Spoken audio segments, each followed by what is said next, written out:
अस्सलाम वालेकुम students, welcome back. तो आज की वीडियो है हमारी मैंडिबल के ऊपर। So being a dental students, mandible बहुत ज़्यादा इंपॉर्टेंट टॉपिक है। तो मैंडिबल को हम 4 हेडिंग्स के अंडर डिस्कस करेंगे: introduction, structure, attachment, foramina and relation to the nerve. इस वीडियो में हम ऊपर की 2 हेडिंग्स यानी इंट्रोडक्शन और स्ट्रक्चर पढ़ेंगे, और नेक्स्ट वीडियो में हम attachment, foramina and relation to the nerve पढ़ेंगे।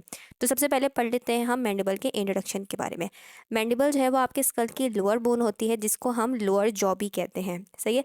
और ये आपके स्कल की वाहिद बोन होती है जो मूवेबल होती है, यानी ये जिस जॉइंट से अटैच होती है स्कल से वो मूवेबल जॉइंट होता है। बाकी और भी बोन्स होती है, ठीक है, जैसे टेम्पोरल, ऑक्सीपिटल, लेकिन वो सब हमारे पास जो है ना फिक्स जॉइंट होते हैं और इमूवेबल जॉइंट होते हैं। ये है हमारे पास मैंडिबल। ये आपके स्कल की लार्जेस्ट बोन होती है और स्ट्रॉन्गेस्ट बोन होती है, ठीक है। और ड्यूरिंग द डेवलपमेंट ये आपके पास फर्स्ट फेरेंजियल आर्च से जो है वो फॉर्म होती है, ठीक है। तो इसके इंट्रोडक्शन के बाद हम मैंडिबल का स्ट्रक्चर पढ़ लेते हैं। स्ट्रक्चर पढ़ने के हम इसको आइसोलेट कर लेते हैं। ये हमने इसको आइसोलेट कर लिया। तो जो मैंडिबल का स्ट्रक्चर है ना बच्चों, इसमें इसके 2 पार्ट्स होते हैं। एक इसकी बॉडी होती है और इसके पास 2 रेमस होते हैं, ठीक है, जिसको हम पेयर ऑफ रेमाई कहते हैं। सिंगुलर में हम रेमस बोलेंगे और प्लूरल में हम रेमाई बोलेंगे। तो एक हॉर्सशू शेप बॉडी और 2 पेयर ऑफ रेमाई, ये इसके पास जो है, मतलब इसका मेन स्ट्रक्चर हम कह सकते हैं कि इसके 2 चीज़ें होती हैं इसके मेन स्ट्रक्चर में। तो हम जो है ज़रा डिटेल में पढ़ लेते हैं कि बॉडी में और रेमस में क्या क्या एनाटॉमिक स्ट्रक्चर जो है वो हमें नज़र आ रहे होते हैं। तो सबसे पहले हम बॉडी को देख लेते हैं बच्चों। बॉडी में हमारे पास 2 बॉर्डर होते हैं, एक अपर बॉर्डर होता है, एक लोअर बॉर्डर होता है। अपर बॉर्डर जो हमारे पास वो एल्वियर प्रोसेस कहलाता है, और जो नीचे वाला बॉर्डर होता है वो हमारे पास बेस कहलाता है। देखें, ये है हमारे पास मैंडिबल की बेस, और अगर आप इसका शेप देखें तो ये यू शेप्ड है, इसलिए हम इसको हॉर्स शू शेप्ड कहते हैं कि हॉर्स शू शेप बॉडी होती है हमारे पास मैंडिबल की। और यहाँ पर अगर आप देखें तो आपको बेस में हमारे पास 2 फोसा नज़र आएंगे, जिसको हम कहते हैं डाइगेस्ट्रिक फोसा, ठीक है। अगर हम ऊपर वाले बॉर्डर की बात करें, जिसको हमने कहा था एल्विलर प्रोसेस, तो इसमें होते हैं बच्चों हमारे पास 2 सॉकेट, जिसमें हमारे पास लोअर मैंडिबुलर टीथ जो है वो लॉज्ड हुए हुए होते हैं। ये आपको नज़र आ रहे हैं यहाँ पे 2 सॉकेट्स। तो यहाँ पे जो आपको रिज नज़र आ रही है, ठीक है, इस रिज को हम सिम्फसिस मेंटाई कहते हैं। बेसिकली ये रिज जो है वो हमारे पास मिड पॉइंट होता है हमारी पूरी बॉडी का, यानी हम ये कह सकते हैं कि ये इक्वली लेफ़्ट और राइट में जो है हमारी पास बॉडी को डिवाइड कर देती है।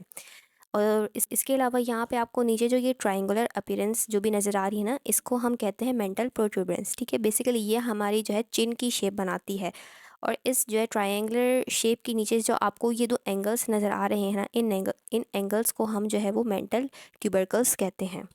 अब अगर हम थोड़ा लेटरली जाएँ तो यहाँ पे आपको एक फोरामेन नज़र आ रहा है, इसको हम कहते हैं मेंटल फोरामेन। ये मेंटल फोरामेन जो है वो हमारे पास दोनों प्रीमोलर के बीच में और उनके मतलब लोअर साइड पे जो है वो प्रेजेंट होता है। इस मेंटल फोरामेन से क्या क्या स्ट्रक्चर पास होते हैं वो जब हम फोरामेना पढ़ रहे होंगे हम तब बताएंगे।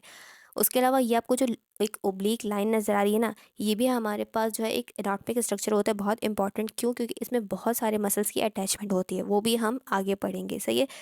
ओके, यहाँ मैं आपको एक बात बता दूँ, आपकी बुक में टेरिगो मैंडिबुलर रेव का जिक्र हुआ है, ठीक है। वो क्या होती है, वो यहाँ पे हमारे पास प्रेजेंट होगी बिल्कुल just behind the third third molar, उसके पीछे बिल्कुल प्रेजेंट होती है, ठीक है। और उसके साथ कंटिन्यूशन में हमारे पास एक मसल आता है, ठीक है, सुपीरियर कंस्ट्रक्टर मसल, वो हम नेक्स्ट वीडियो में पढ़ेंगे कि क्या होता है। तो बस वो हमारे पास एक टेंडियस स्ट्रक्चर होता है जो यहाँ पे प्रेजेंट होता है। अब यहाँ पे आप देख रहे हैं कि इंसाइजर टीथ के जो नीचे है आपको एक डिप्रेशन दिख रहा है, वो टीथ हम क्या कहते हैं उसको, उस डिप्रेशन को हम क्या कहते हैं, इंसाइसिव फोसा। ये इंसाइसिव फोसा की भी सिग्निफिकेंस है, क्योंकि बहुत सारे जो हमारे पास इंपॉर्टेंट स्ट्रक्चर्स होते हैं ना, ये इंपॉर्टेंट मसल्स होते हैं ना, वो इस पे आके अटैच करते हैं। तो ये हमने पढ़ लिया आउटर साइड से हमारे मैंडिबल को। अब हम इनर साइड से देख लेते हैं कि इनर सरफेस से हमें क्या क्या एनाटॉमिक स्ट्रक्चर नज़र आते हैं। अच्छा, इनर सरफेस से अगर आप देखें तो यहाँ पे आपको जो ये लाइन नज़र आ रही है ना बच्चों, ये हमारे पास है माइलोहायोइड लाइन, ठीक है। अब इसको माइलोहायोइड लाइन इसलिए कहते हैं क्योंकि यहाँ पे जो मसल आके अटैच करता है वो माइलोहायोइड ही मसल होता है। सही है। अगर आप यहाँ पे देखें इसके नीचे, तो यहाँ पे आपको एक फोसा नज़र आ रहा है, जिसको हम कहते हैं सब मैंडिबुलर फोसा, और ये जो जगह होती है वो सब मैंडिबुलर ग्लैंड की होती है, यानी यहाँ पे हमारे पास सब मैंडिबुलर ग्लैंड प्रेजेंट होता है। ओके, अगर हम सिम्फसिस मेंटाई के ऑपोजिट साइड में देखें यहाँ पे हमारे पास जो है वो हमें 4 छोटे छोटे जो है वो कुछ एलिवेटेड से स्ट्रक्चर नज़र आ रहे हैं, तो इनको हम कहते हैं जीनियल ट्यूबरकल्स। ये जो जीनियल ट्यूबरकल्स होते हैं ना, ये डिफरेंट मॉर्फोलॉजिकल पैटर्न शो करते हैं हमारे पास डिफरेंट मैंडिबल पे। अब यहाँ पे जो मेरे पास मॉडल है इसमें इतने प्रोमिनेंट तो ये नहीं नज़र आ रहे जीनियल ट्यूबरकल्स, लेकिन ये होते हैं। ऊपर वाले जो हमारे पास होंगे 2 जीनियल ट्यूबरकल्स वो हमारे पास होंगे सुपीरियर, और जो नीचे प्रेजेंट होंगे वो हमारे पास होंगे इन्फीरियर जीनियल ट्यूबरकल्स। सही है।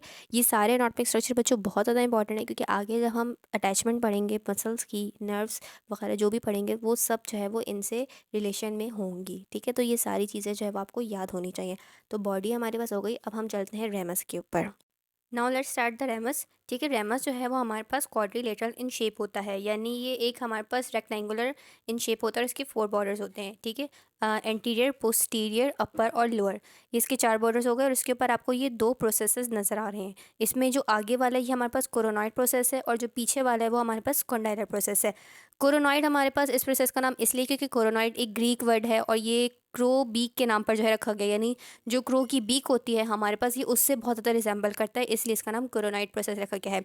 और ये दूसरा वाला प्रोसेस हमारे पास बच्चों कॉन्डाइलर प्रोसेस है। कॉन्डाइलर प्रोसेस हमारे पास बहुत ज़्यादा इंपॉर्टेंट है, क्योंकि इसमें जो हमारे पास ऊपर वाला इसका पार्ट होता है कॉन्डाइल, वो हमारे पास टेम्पोरल बोन के साथ रिलेशन में आके जब आर्टिकुलेट करता है तो वो टीएमजे का स्ट्रक्चर बनाता है। खैर वो भी हमारा टॉपिक नहीं है, बस ये लगता है कि यहाँ पे जो कॉन्डाइल होता है ना वो हमारे पास हेड ऑफ मैंडिबल बनाता है, सबसे अपर पार्ट, और उसके नीचे का जो पार्ट होता है वो हमारे पास क्या बनाता है, नेक ऑफ मैंडिबल। अगर हम इसके इनर साइड पे देखें रेमस के, तो यहाँ पे भी हमें एक फोरामिन नज़र आ रहा है जिसको हम कहते हैं मैंडिबुलर फोरामिन, और इसकी भी बहुत ज़्यादा सिग्निफिकेंस है क्योंकि बहुत सारी नर्व्स वेसल इसके अंदर से भी जो है वो पास आउट हो रही होती हैं। यहाँ पे एक इंपॉर्टेंट बात यह है बच्चों कि मैंडिबुलर फोरामिन के अंदर से एक कैनाल जारी होती है जिसको हम कहते हैं मैंडिबुलर कैनाल, और वो मैंडिबुलर कैनाल ओपन कहाँ होती है, हमारे पास बाहर मेंटल फोरामिन में। अगर हम मैंडिबुलर फोरामिन के एंटीरियर साइड पे देखें तो यहाँ पे हमें एक प्रोजेक्शन नज़र आती है बच्चों, उस प्रोजेक्शन को हम कहते हैं लिंगुला। ठीक है, और ये प्रोजेक्शन जो है वो हमारे पास कॉन्डाइलर प्रोसेस तक जाती है। अच्छा, मैंडिबुलर फोरामिन के नीचे यहाँ पे आप देखें तो आपको एक डिप्रेशन नज़र आ रहा है। ठीक है, ग्रूव नज़र आ रहा है जिसको हम कहते हैं माइलोहायोइड ग्रूव, और यहाँ पे जो है हमारे पास माइलोहायोइड नर्व आती है। वो बातें हम नेक्स्ट वीडियो में भी डिस्कस करेंगे। सही है। अब अगर हम यहाँ पे देखें कि इसका जो अपर बॉर्डर होता है ना रेमस का, वो हमारे पास जो तो कर्व शेप का होता है। ठीक है, यानी डाउनवर्ड थोड़ा सा होता है और कर्व शेप का होता है, इसको हम कहते हैं मैंडिबुलर नॉच। और जो इसका लोअर बॉर्डर होता है बच्चों, वो हमारे पास बेस ऑफ मैंडिबल में जो है ना वो कंटिन्यूएशन के साथ होता है। और जो हमारे पास इस मतलब लोअर बॉर्डर का जो पोस्टीरियर पार्ट होता है ना, ये वाला देखें, इसको हम क्या कहते हैं, इसको हम कहते हैं एंगल ऑफ मैंडिबल।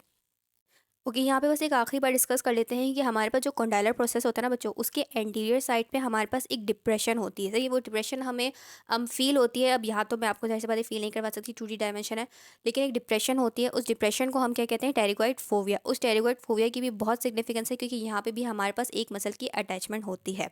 सही बच्चों, इसके अलावा आपकी जो है बुक में और भी बहुत बातें लिखी हुई है कि कहाँ से थिक होता है, कहाँ से थिन होता है।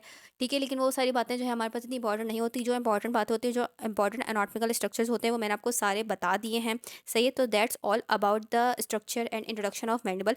अब नेक्स्ट वीडियो में हम इंशाल्लाह जो है वो इसकी मसल्स अटैचमेंट और जो है वो नर्व्स वगैरह देखते हैं, इसका रिलेशन। ठीक है, तो मिलते हैं आपसे नेक्स्ट वीडियो में, तब तक के लिए अल्लाह हाफिज़।